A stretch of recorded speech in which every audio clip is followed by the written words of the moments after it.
Hello, hello, hello. Welcome to Love Good Kitchen. My name is Matthew. I'm so glad you're here. We're back at it. It's been a minute since I've made a video from Love Good Kitchen, but we're doing it. Today we are going to make scones. I'm going to divulge my secret, not so secret scone recipe. And a little backstory with this one. Well, first of all, let me say that I'm filming this on a snow day. So I didn't even really get dressed. I have no makeup on. I have dirty dishes and baby bottles and things sitting around. This is real life, people. We're down and dirty. Anyway, so the scones that I'm gonna make, a little story behind it. Pre-pandemic, my dear friend Kathy would visit us at our former residence all the time, usually daily, and she would very often bring us a box of scones from a bakery in the town where she lived, about 45 minutes-ish away from us. On her way in or out of town, she would stop by the bakery and grab some scones and bring them to us. So especially my husband, got accustomed to enjoying a scone every morning for breakfast. And these scones were rather large and delicious. They were very soft, almost like a cake. And so then we get to the pandemic, problems, because of the world the way it was. We couldn't get the scones. And then shortly after the pandemic, or maybe during the tail end of the pandemic, that bakery closed. So we were then left without scones, and so I thought, here we go. We're gonna have to make our own. These are not traditional English scones. I'm sorry to my British friends or my traditionalist friends. This is just my opinion. Traditional scones are not that great. They're kind of dry, and that goes against one of my biggest rules in life, and that is what I will call today the soft buns rule, that you can apply to anything baked good, bread related. It's got to be soft, folks. I am not interested in dry bread. If you have to slather it with half an inch of butter just so you can gag it down, no. Butter should be an option to deliciously enhance a baked good if you want, but it shouldn't be a necessity. It's one of my pet peeves.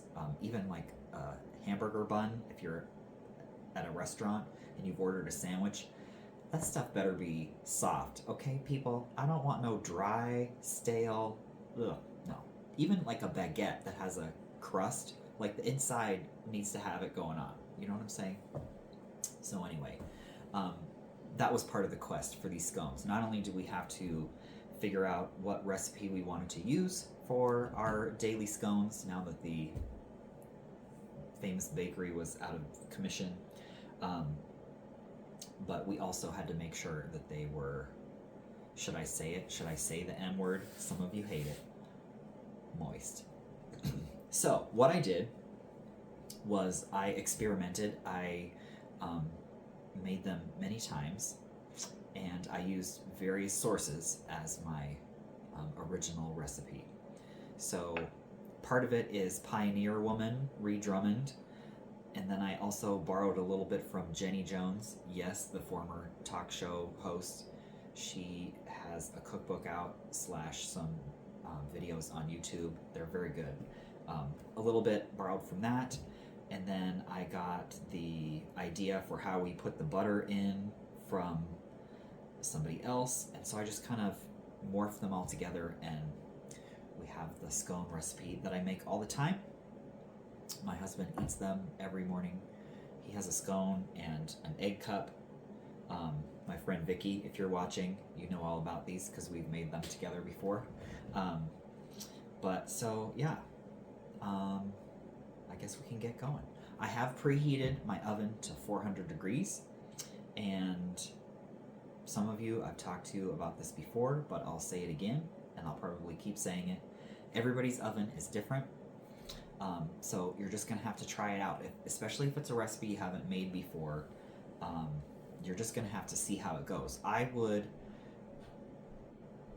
use caution and bake it slightly less than you'd think, because you can always keep it in for a few more minutes. Once you overbake it and it's too dry, you're done. There's no going back, you know what I'm saying?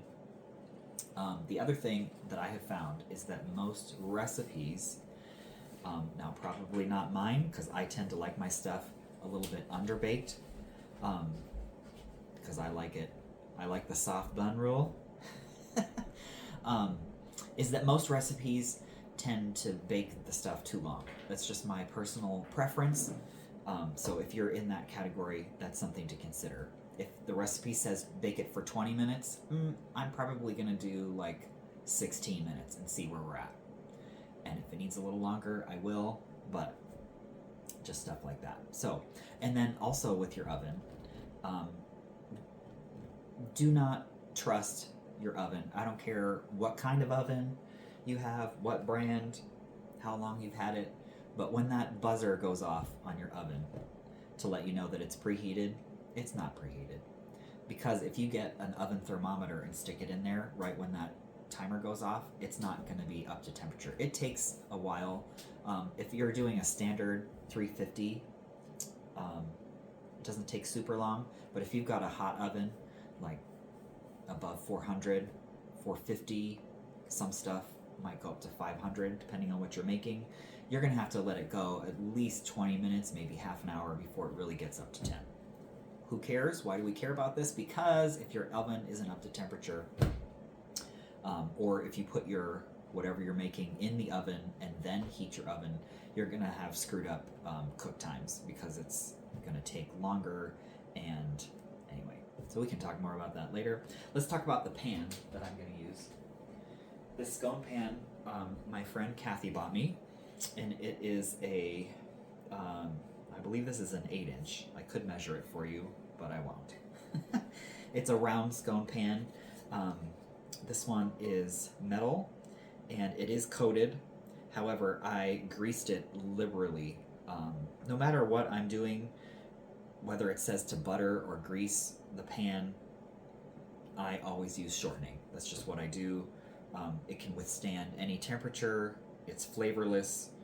I always use it, and I never have a problem. I know some people use butter and other things, and that's fine, but that's what I do. So I have greased it liberally with shortening. And you don't have to have one of these pans. If you don't have one of these pans, you can cook it on a sheet pan, a cookie sheet, anything like that. You're going to use the same method that I'm going to show you here in a second, and when you cut them, you'll just put them on the pan instead of in here. This, obviously, they'll hold that triangular shape a little bit, but you also don't have to do triangular scones. You could cut them in like with a biscuit cutter or a glass. You could make round scones, or you could make a rectangle and just cut them in a grid into square scones, whatever. It doesn't matter, really. So that's the pan. And here we go. I suppose a bowl would be helpful. I did get some stuff out. I think we'll use that one. This is my red vintage Pyrex bowl, which I'll talk more about some other time. Another idea for a video that I was thinking about recently is to give you a little tour of my kitchen. And I guess it would be a little tour because I have a very small kitchen. But we have done a lot of things to it, changes and updates and things, so I can show you that, and I can show you some of the stuff I got, such as my vintage Pyrex collection. I've got Fiesta stuff, and other tidbits. So maybe that'll be a future video. Okay, so I got my bowl, and we're going to start with, and I have a story about this too, my flour container, but I'll save that for our video, right? We don't need to tell every story right off the bat. I feel like Matthew, shut your trap. Just make the darn scones. Okay, I don't sift my flour because we're going to whisk this together. It kind of serves the same purpose.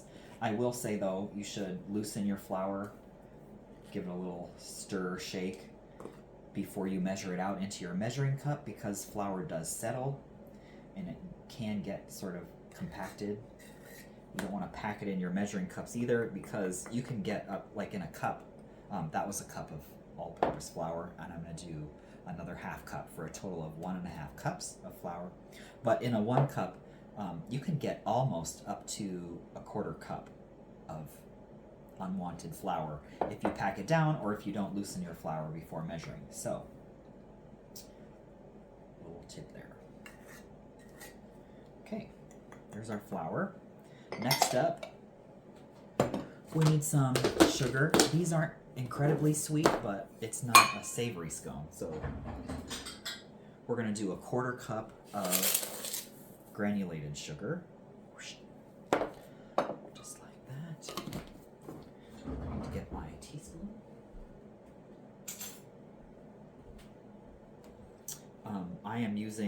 I have a ton of measuring devices. Right now I'm using my Pioneer Woman ceramic measuring spoons and cups, which I love. I use them all the time. This is baking powder. Make sure it's fresh. There are expiration dates on there. Am I fresh? Am I keeping it fresh? I'm good. Okay.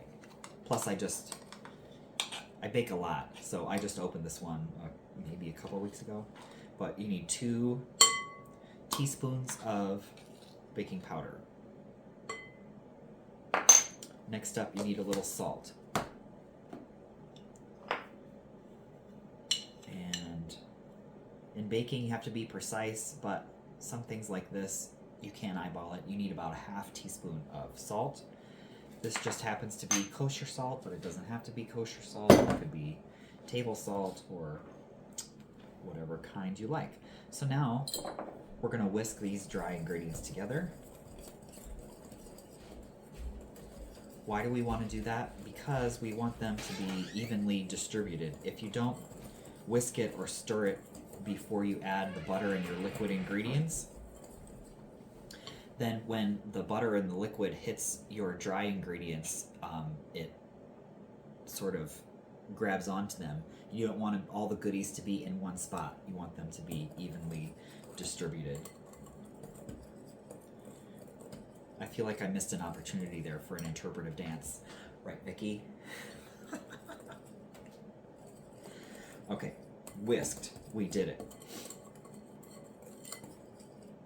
So, next up, we're going to add the butter. I don't know why this works. I don't know enough about the science of baking, but I grate the butter into this mixture. So I have a grater. You could use a box grater. This one happens to be Pampered Chef. It's wonderful. It folds in half for storage. It is sharp, so like don't grate your fingers. I'm saying that from personal experience. Grab the butter. This is a 1/4 cup of butter. A 1/4 cup is 4 tablespoons. Take the wrapper off, and we're just going to grate this into our mixture. How are we doing? Are you having fun so far? I'm having fun. Of course, I love to bake and to cook, and honestly, sometimes I talk to myself, sometimes out loud, sometimes in my head as I'm doing these things, so why not? I'll talk to you, online friends, and we can be cooking friends on the internet.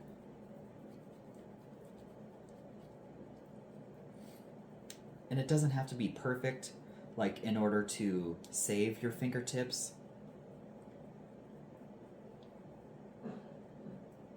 If you get down to the end and you have a little chunk, that's okay. It's gonna be fine. I'm just gonna get going sideways so that I don't cut myself. Get some of the butter off of my grater. There you go. Should work fine. Put this in here.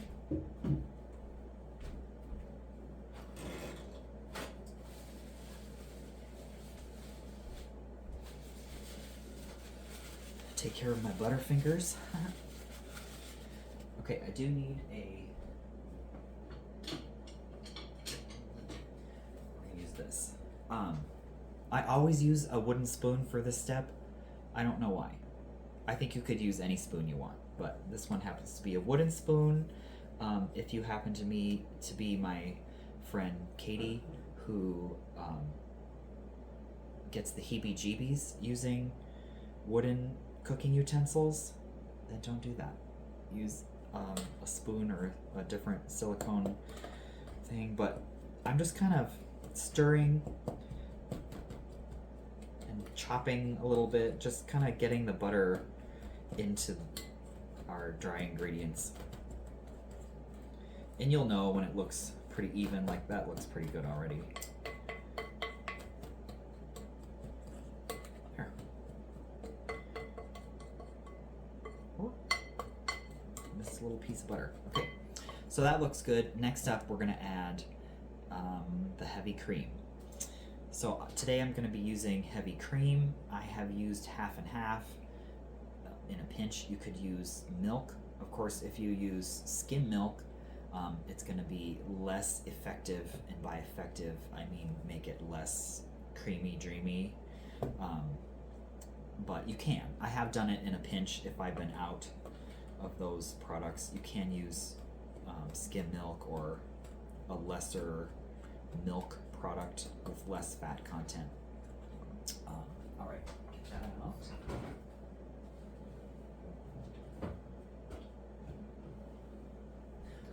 And as I say that, I think I do have one out in the other fridge, but it looks like today we're going to do a combo of heavy cream and half because that's what I've got. So we need half a cup plus maybe a little more, we'll see, of our heavy cream, milk, what have you. The recycling lives over there, so don't worry. I'm not just chucking it on the floor.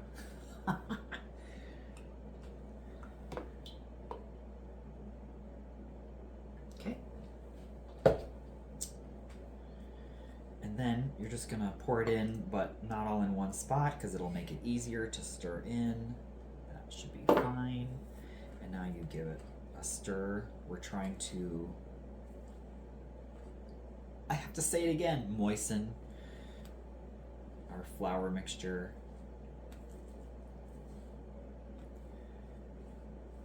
That's looking good. Now, at this point, and another thing you can do, I don't know if you can see this on camera, you can kind of smush a little bit with your spoon the butter and the moistened flour around so that it absorbs some of the drier crumbs, but I can tell it's not too bad, but I can tell we still have it's a little bit too dry. So in teeny tiny amounts, we're going to add a little more cream or milk or whatever. I know you're probably cursing me because I didn't measure that. I just eyeballed it, but I've done this so many millions of times. That's about, I'd say 2 tablespoons maybe that I added.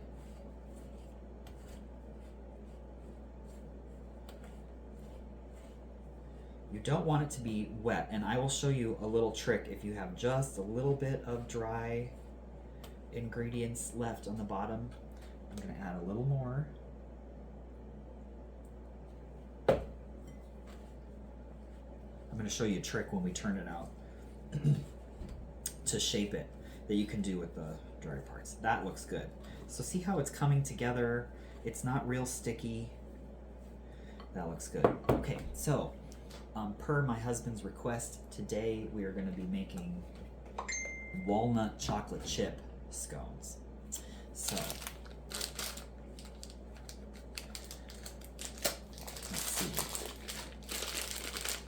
try to measure so that we can see how much I'm putting in. These are, what are these? I think these are actually dark chocolate chips. Yep, dark chocolate chips.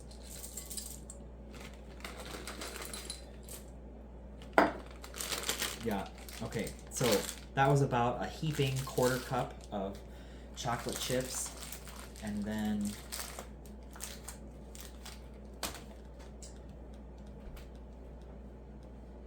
I pre-chopped some walnuts. I would say this is also about a quarter cup.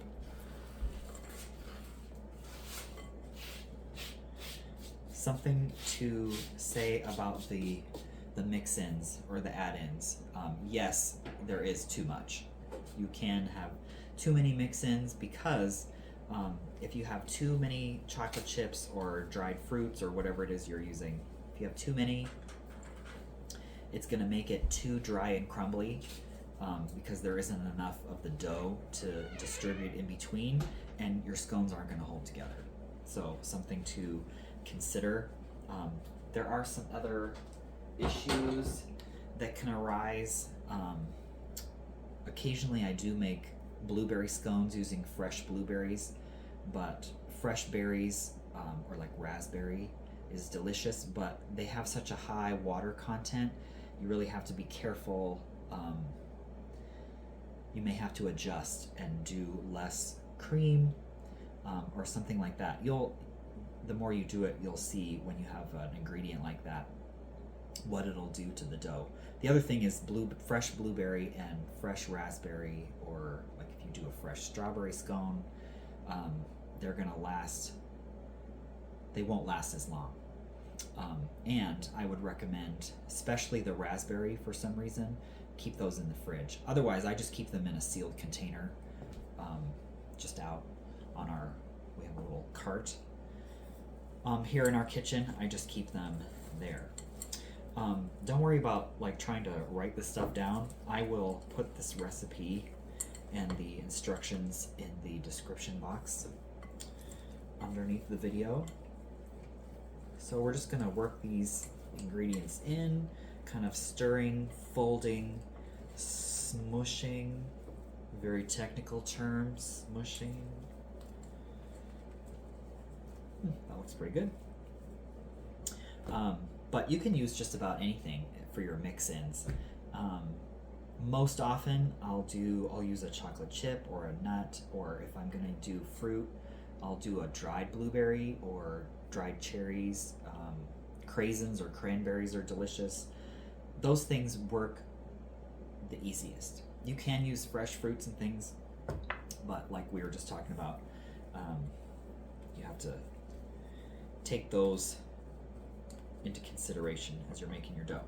Okay, I'm gonna roll up my sleeves. I'm gonna move this over a little bit and put this back.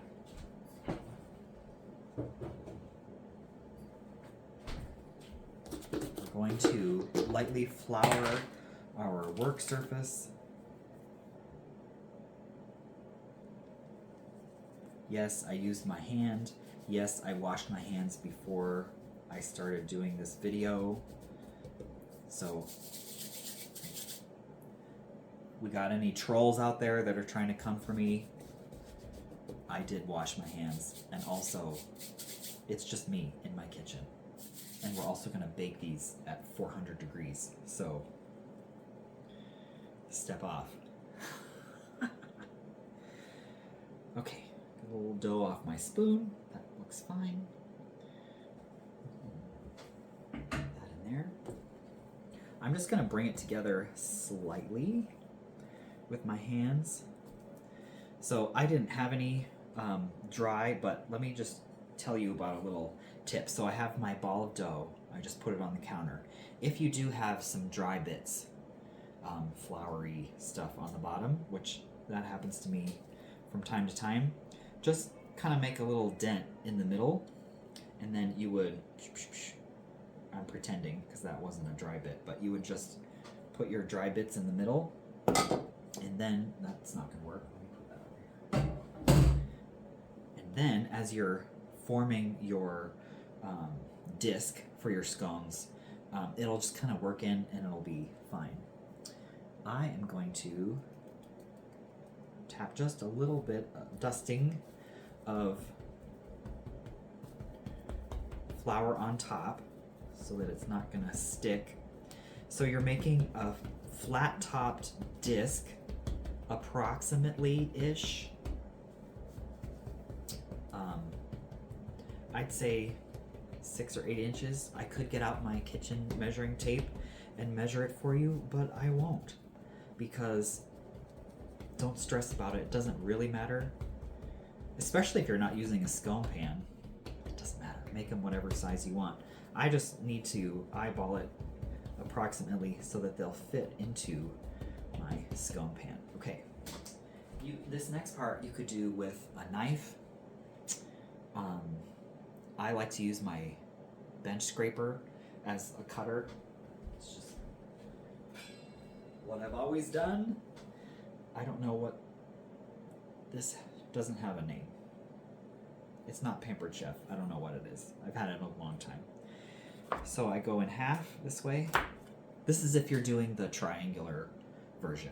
If you're doing the square, obviously you would form it into a square, and then I would say cut it into, what would that be, like 9 scones.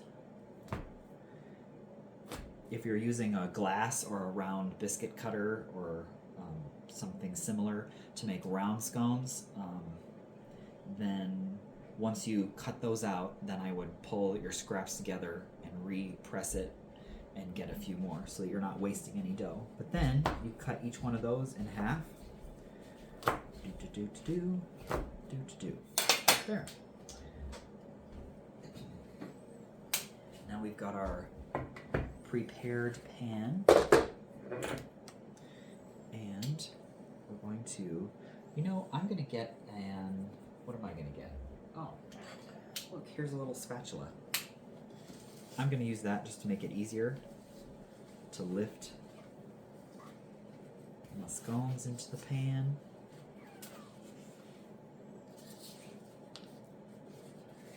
And like I said, you could just do these on a sheet pan or a cookie sheet. If you're doing that, I would lightly grease it, either with butter or shortening. I always, like 99.5% of the time, anything that I bake, even if the recipe says an ungreased, I still grease it. Because invariably, I don't, and then I have trouble with sticking, can't get it off the pan. Okay, so they're ready to go. Very exciting. So I'm going to put these into my preheated 400-degree oven, and in my oven, in this pan, it takes 12 minutes, and they're perfect.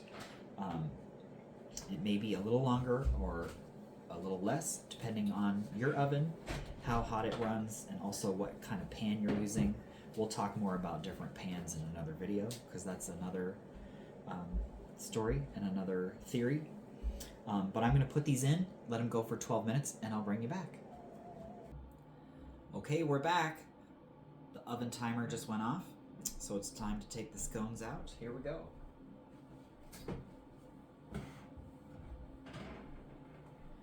Woo!